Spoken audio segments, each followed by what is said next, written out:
Jake and Mason had been best friends since childhood. Every summer, they escaped the city for a weekend camping trip, somewhere deep in the American wilderness.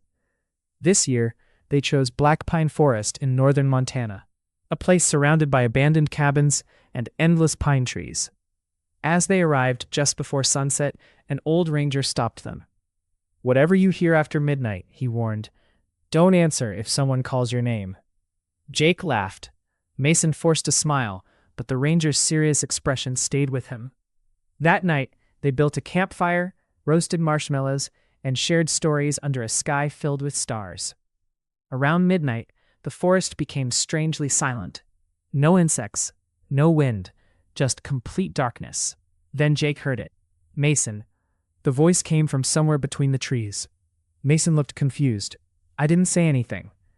A few seconds later, Mason heard another voice. "Jake, help me." It sounded exactly like Jake. Both friends grabbed their flashlights. "Someone's messing with us," Jake whispered. Ignoring the ranger's warning, they followed the voices into the woods. The deeper they walked, the colder the air became. Their flashlights flickered. Suddenly, they found an old wooden cabin hidden beneath twisted trees. The front door slowly creaked open by itself. Inside, dust covered everything except a single table where 2 fresh coffee mugs were waiting. One mug had Jake, the other said Mason. Before either of them could move, the cabin door slammed shut. A loud knocking echoed from upstairs. Boom, boom, boom. Then footsteps, slow, heavy, coming down the stairs. Jake aimed his flashlight toward the staircase. A tall shadow appeared. It wasn't human.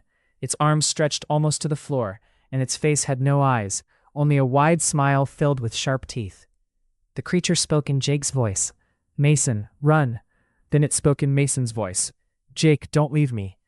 The friends panicked and sprinted toward the door, but every door led back into the same room. The creature was getting closer. Finally, Mason smashed a window with a chair. Both of them jumped outside and ran through the forest without looking back. After nearly 20 minutes, they reached their campsite. Their tent was gone, their campfire was cold, and their truck looked as if it had been abandoned for years. Rust covered the doors. The tires had completely rotted away. Confused and terrified, they somehow reached the nearest ranger station before sunrise. The ranger stared at them in complete shock. "You can't be Jake and Mason," he whispered. He opened an old newspaper. The faded headline read, "Two best friends disappeared during camping trip in Black Pine Forest. Summer, 1996. The newspaper photo showed Jake and Mason, wearing the exact same clothes they were wearing now. Behind them, barely visible between the trees, stood the same smiling creature. As they looked at the photograph, Jake slowly disappeared into thin air. Mason screamed and reached for him, but his own hands were fading too. The ranger watched in horror as both friends vanished forever. Later that night, another pair of campers heard familiar voices drifting through Black Pine Forest. "Help us. We're lost." And the forest claimed 2 more best friends.